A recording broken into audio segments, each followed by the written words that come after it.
Oh, there we go. Good morning. There it is. There we go. All right, Van, let me see your face. Is it bad? Kinda. We don't look like you have too many black eyes yet. It was bleeding off and on yesterday. Never mind. Just say Emily punched you, okay? Yeah. Emily gave you a good wallop in the face. I had one more prayer, y'all. Our seniors go on their senior trip tomorrow. And so just safe travel. They're only going to Fiesta, Texas, but still make sure everybody gets back safely because we know how high school seniors can be. So make sure. All right. We all know my drawing skills are impeccable. Okay? They are the best. Oh, yeah. All right? Yes, I like it. I like it because they're really not. Thank you, Van. I know. What is this? Let's see if we can get it. It's like Pictionary. Good job. All right. And what does it say on it? All right, so we got a Band-Aid, everybody. Yes, it's an amazing Band-Aid. Just remember that. It is awesome. But what it says on it is better.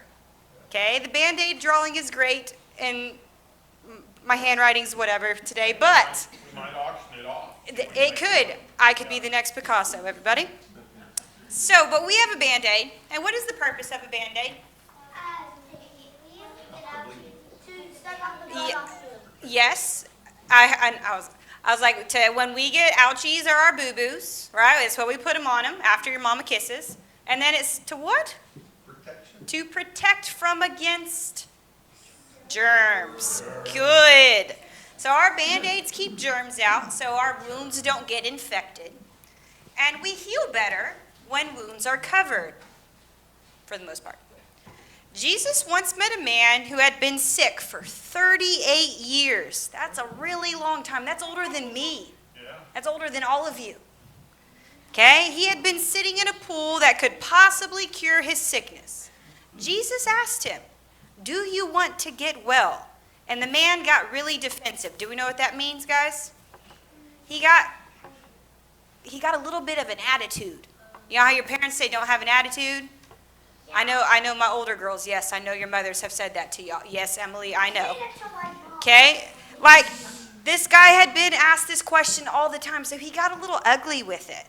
The man said to Jesus, "Look, I know I have been here by this healing pool for a long time, and you may think that I don't really want to be healed, but you just don't understand how it works." That guy told Jesus that he did not understand it. "I have to be the first one in when the waters are stirred, but I have no one to help me. Because of my illness, I am slow. Someone always gets in ahead of me. It's not my fault that I'm sick." Jesus then healed the man on the spot. He said, "Pick up your mat and walk." And do you know what happened? What do you think happened? What do you got, Braden? Kinda. He got like an invisible Band-Aid. You are correct. The man walked away. Wow. Y'all, Jesus is pretty cool. This man had been weak and sick and unable to move. And all of a sudden, he was carrying the mat he had been laying on. He walked away from the pool. That's quite a change in life. But do you know what happened to the man and what he did? He slipped back into the old way of life of making excuses like, "I'm sick, I'm weak, I can't do it," and blaming others. "It's not my fault." When some of the teachers saw him carrying his mat, they asked what he was doing. You see, it was the Sabbath, and the day you were supposed to stop from all work. And according to their law, the teachers said it was work to carry the mat, so he was breaking the law. They wanted to charge the man with that. The man knew that they could charge him, so he went back to his old ways. He says, "It's not my fault." He said, "I am only doing it because the man made me do it. He told me to do it. He said to pick up my mat and walk. So what did I do? I picked up my mat and I walked." See, the man was more concerned with what he might be accused of. Remember, he got defensive. He got ugly. He got an attitude. When Jesus talked to him, yes, just like your horse Coco when he has an attitude. So when the teachers confronted him, he made excuses.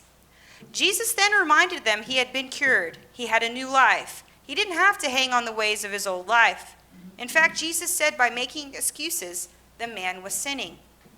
How do you think the man should have answered the teachers? What if he had said, "Yes, I am carrying my mat. Can't you see after 38 years I am walking?